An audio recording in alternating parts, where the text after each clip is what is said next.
The owner figures he has one last chance. Perhaps my messengers weren't looking authoritative enough.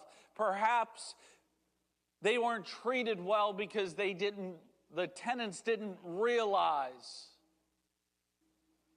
just who they were. But my son they'll respect. I will send him. And the son goes, and he is treated just as the others. He's beaten, killed, and thrown out of the area.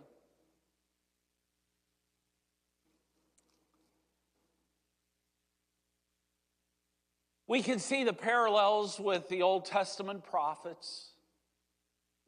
We can see the parallel with the life of Jesus himself. But there is more to this parable than just that. In fact, I would dare say this parable in one way should cause us extreme excitement and extreme comfort. But in that same vein, it should cause us to quiver. It should cause us great concern. For if we look at it in just a slightly different way, with a slightly different point of view,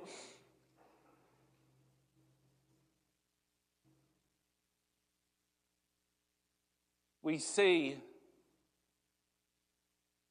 mankind not only at its worst, but perhaps in our very condition. You see, the first issue that they had is the landlord moved off somewhere else. Now, I think it's safe to say if I were to poll you, you would say that you would prefer for your boss not to be standing over your shoulder watching you do everything you do. Is that pretty accurate? Yeah. 3 people. You see, the problem, though, here is the tenants thought the landlord was an absentee landlord. That he wasn't concerned, that he wasn't around, that he moved off and had no concern for that group. And you see, when that happens, there's a subtle shift in our mindset. And that subtle shift goes from the landlord's work to my work. This is our business. This wine press is mine. We have it.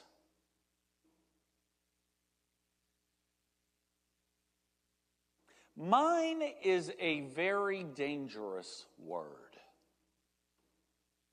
Because more times than not, it accepts the responsibility for something that is not ours. I mean, let's be honest, let's think about it. How often do we say, well, as I look around here, how often do we say things like, my church, my career, my ideas, my children, my family, as if in some way we had ownership of it and we possessed them. The other problem with the my pronoun is it makes us feel comfortable doing whatever we want.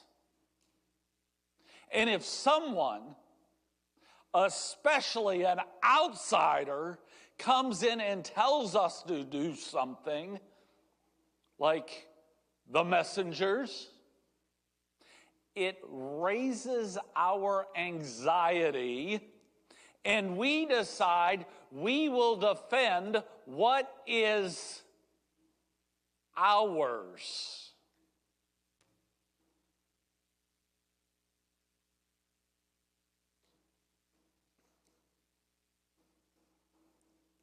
Folks, that should terrify us.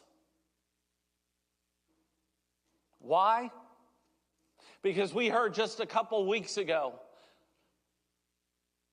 I now call you Peter, and upon this rock I will build my church. It is Jesus's. He owns it. It is his and his alone. We have no rights to it, but we have the privilege of being a part of it.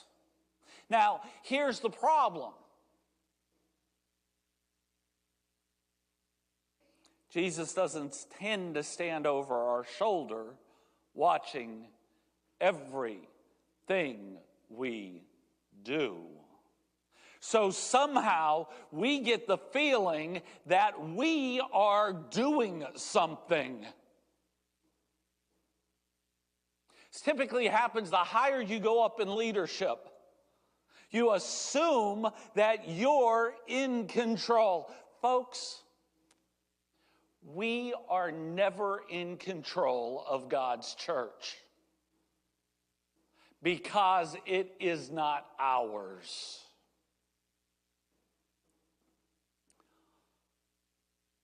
Another thing that should frighten us something fierce is, you notice the stewardship that is done? There is no care, there is no integrity, and there is definitely not a concern for anyone other than those tenants. They can't see beyond their own nose.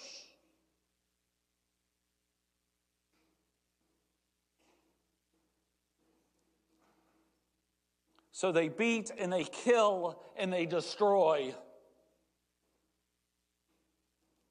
It is a failure of stewardship in the largest kind of way. Their trust is not placed in the owner, it's placed in its product. The value that they see is not the owner who has given them this opportunity, but they see their best in what they're selling. Now, folks, let's take a quick minute and look at church life. Rhetorical question, I don't want you to answer this, but what is the highest value you have for your church? Is it the incredible worship? If so, be careful, that's a work. That's a product. Is it a personality? Better watch, because if it's human, that's a product. Is the greatest thing about your church the God who owns it and whom you serve? Any other answer puts us in a very vicarious place. It makes us think that we're in charge of this, when in truth, we've only been giving marching orders by the boss.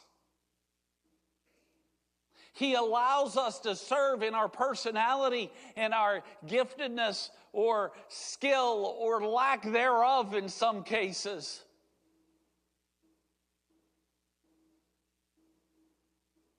We must always realize He is not long gone. He is close at hand.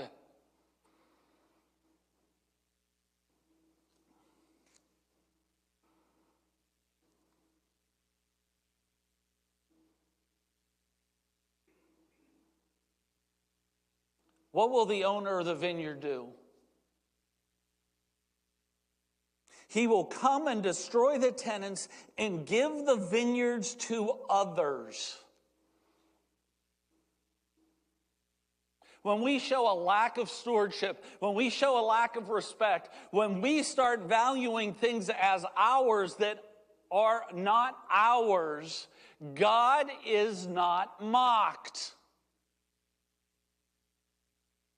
God will try again and again and again to call our attention back to Him.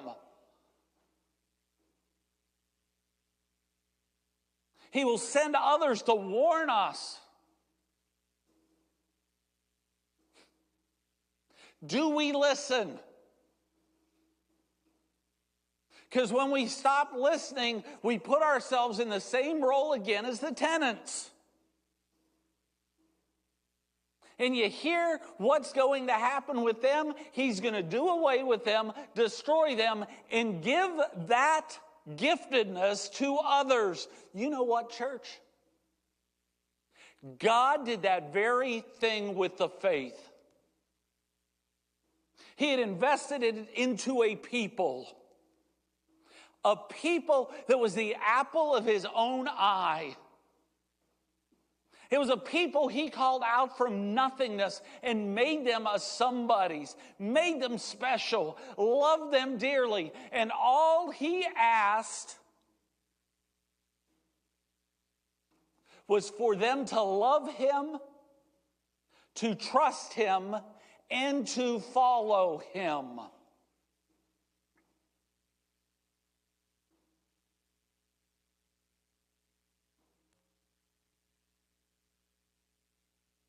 But it didn't take too long for them to see the neighbors around them. And they started desiring things that the neighbors had, like kings. And there was no king in Israel.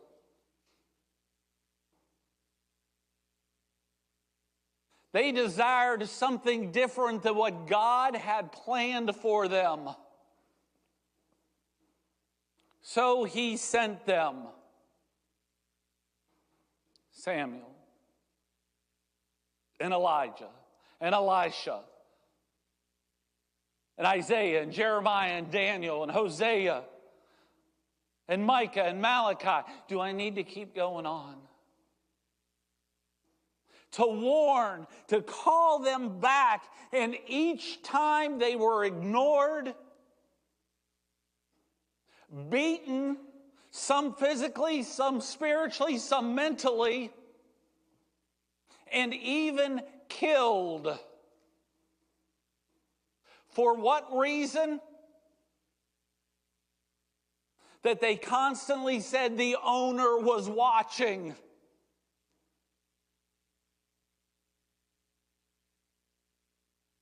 So what did God do? God sent His Son. How could they deny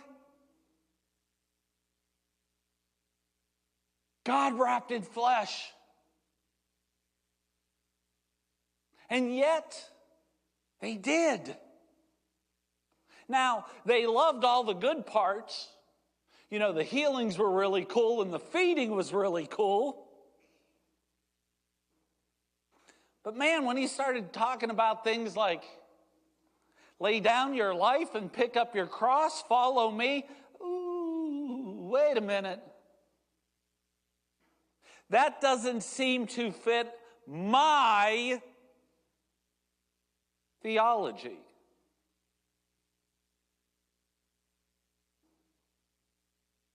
So while Jesus took the sin of the world, that very attitude, on Himself on the cross, and as He died and was resurrected, something different happened.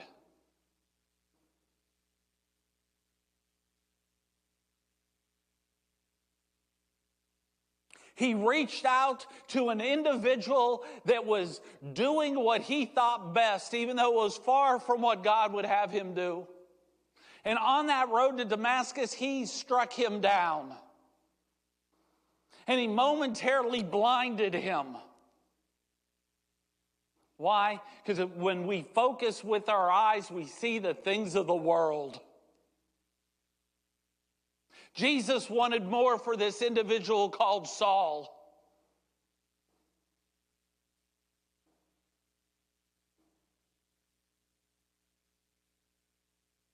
Saul got a brief moment with a devout believer named Ananias, and it changed his whole perspective. He came to understand that Jesus Christ was God incarnate. And he started something that would have been so frowned upon. He took the gospel message to Gentiles. Can you believe it? And something crazy happened. Gentiles started coming to Christ in massive numbers. Such massive numbers that it almost, there was a church in every city in the known world.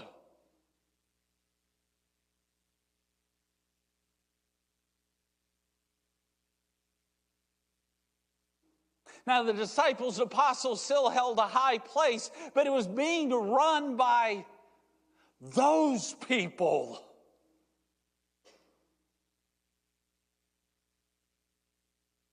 And we should consider ourselves so fortunate and so lucky because most of us have received the gospel through Gentile preaching.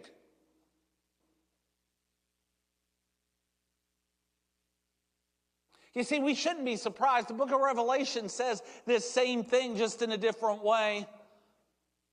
John goes through the 7 churches. You remember him in Revelation. And he says that I will remove your lampstand if you don't follow me.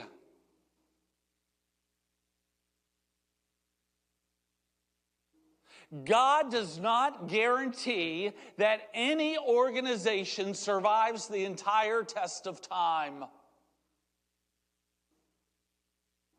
God guarantees that He and His Word will stand the test of time. When we get distracted, when we get unfocused, when we start falling into the trap of thinking that we add something to God's word or His actions, we become the tenants. When we are more concerned about what we produce and what we have, we become the tenants. When we reject the calm biblical understandings and challenges that come from the outside, we become the tenants.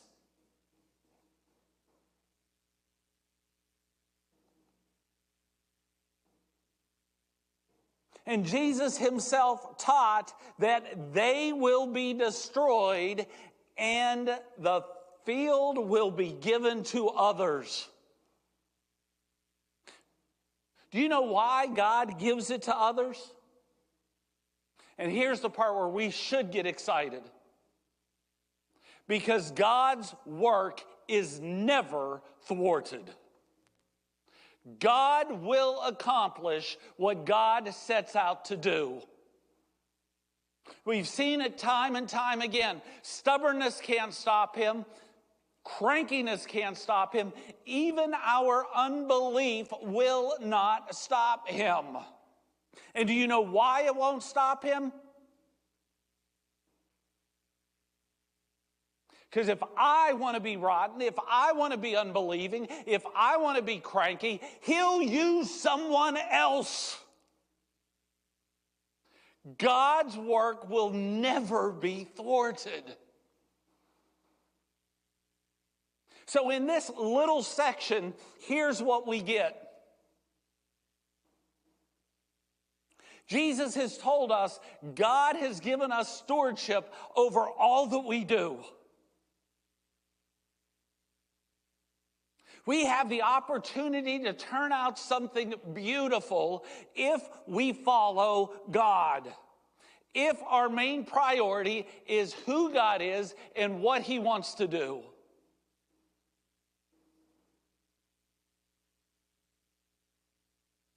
The second thing He tells us is that we have a responsibility to God. We are accountable for what we do and how we do it. The third thing He tells us is if we aren't doing it in a God-like manner, He will replace us and find someone that will.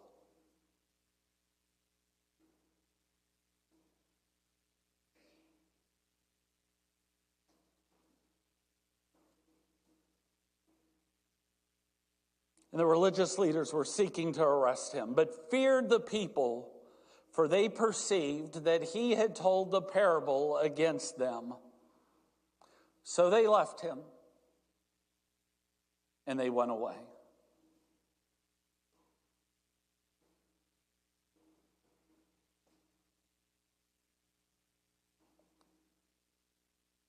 Those last two statements are extremely telling. If we are focused on God and we understand that God's word and God's will not be thwarted, we should not fear anyone. For the Church of Christ cannot stand if it stands on opinion polls. It doesn't. It stands on His truth.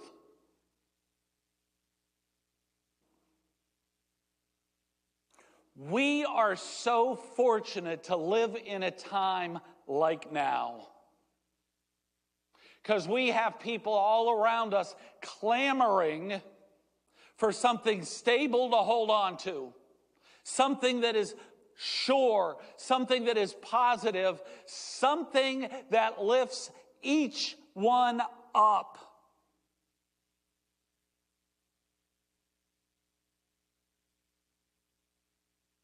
Looking for a place where people are accepted and cared for.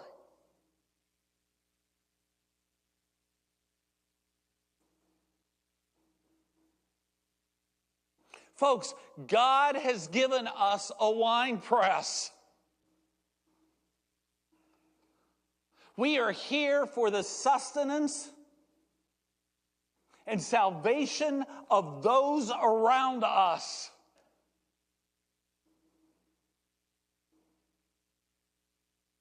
He has given us a tower, a steeple, that stands high above the rest of the skyline here in North Chesterfield.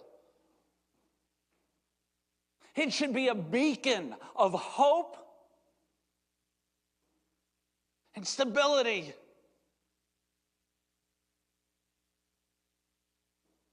And God has given us His very gospel. The exact thing that is needed in each of our lives. That which is needed to spend eternity with Him.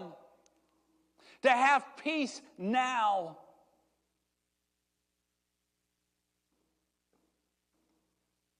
Church, what are we doing with them? Do we sit back and say, my wine press is awesome. It's just the size I like. It's big enough that we can do these things, but not so big that we don't know everybody. We know all of the people we sell to. And well, if we don't know you, maybe, we won't invest our product, and you will just say, hey, good luck, there are other places, go, go, go.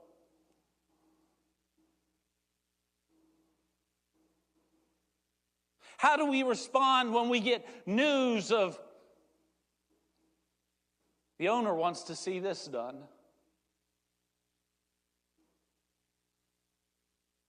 Do we allow God to move in ways contrary to the ways we've always thought he would move? Now, folks, I'm not talking new revelation.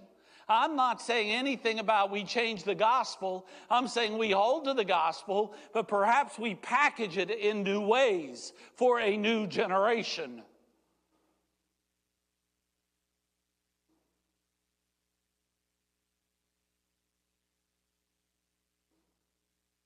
Have we taken ownership of what is rightfully God's?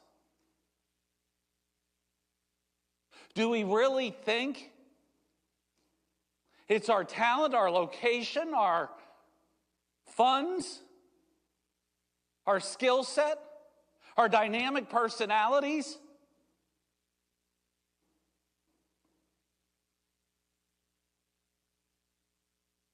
Bethlehem has stood for over 230 years.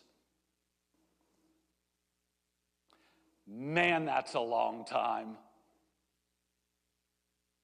In fact, I think it's probably safe to say about 90% of churches in the United States were started after Bethlehem.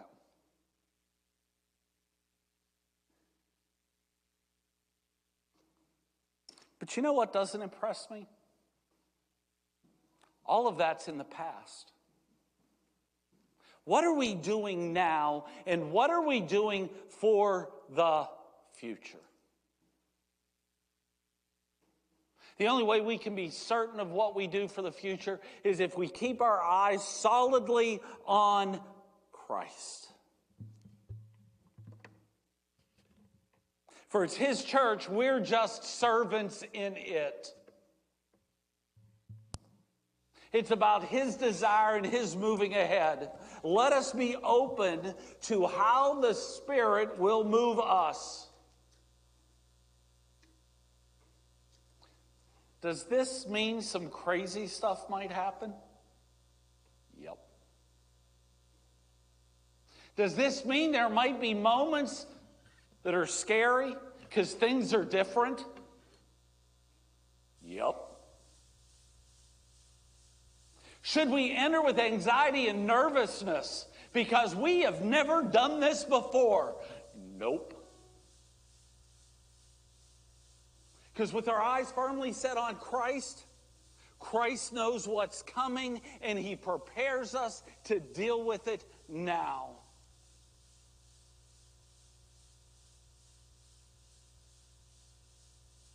Church, let us not be these kind of tenants. Let us be the tenants that are so massively in love with the owner, so massively in love with his dictates, his statements, that we jump eagerly to meet him everywhere that he shows up. Be it on this hill, be it down the road 4 blocks, be it in a community next to us, always ready to offer a reason for the hope we have. And that hope is Jesus and him alone.